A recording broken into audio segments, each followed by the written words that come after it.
Official bukas na at ready nang tumanggap ng enrollees na gustong matutong maging bad, bongga, and brave ang Kontrabida Academy. Isa sa mga bida sa pelikulang yan, si Kapuso Primetime Princess Barbie Fortesa na makakasama pa ang mga veteranang kontrabida ng Philippine showbiz. Makichika kay Nelson Canlas. Kontrabida ka ba? Yung malabeteranang Celia Rodriguez at Odette Can na nanlilisik ang mata. Itatakol kita! O di kaya naman nakakatakot na atake gaya ni Jean Garcia. Kumakahabol yung jet ski dun sa speedboat.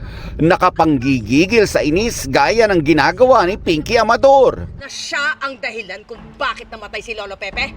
O baka naman mas kaya mo ang dekalibreng sampal ni Gladys Reyes. Tao ka. Welcome to the Kontrabida Academy.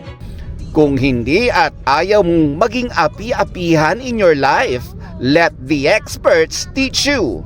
Sina Barbie Fortesa at Eugene Domingo magtuturo para maging perfect kontrabida sa pelikulang Kontrabida Academy.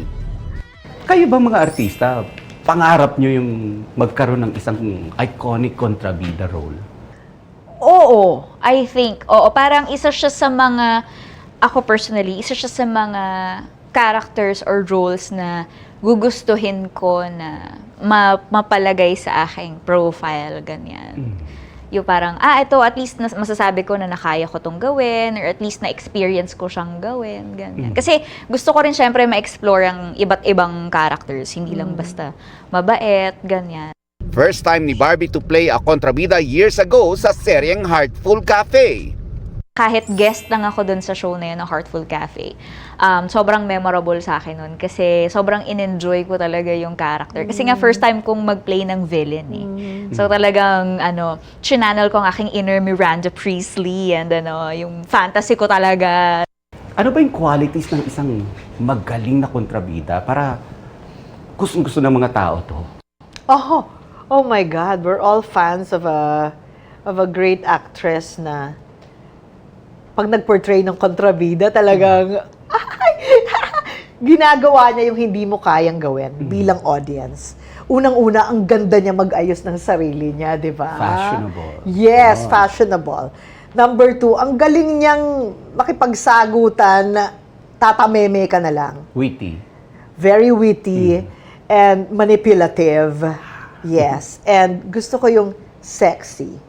Kasama rin sa pelikula ang ilang Kapuso stars katulad ni Carmina Villaruel, Yasser Marta at Isabel Ortega. Kailangan may pinaniniwalaan ka, may pinaglalaban ka. Kasi hindi masamang tao ang kontrabida, napipilitan lang silang gumawa ng masama dahil may pinaglalaban sila. Minsan, pag kailangan talaga maging kontrabida para ipaglaban ang sarili mo. And that's what I love about this film so much. Jam-packed din ang cast na kinabibilangan ng iba pang seasoned kontrabida ng Philippine Entertainment at iba pang veteran actors. Sa launch kagabi, di rin nawala ang pag-alala ng cast at crew sa namayapang OG at reyna ng mga kontrabida na si Sherry Hill. Nelson Canlas, updated sa Showbiz Happenings.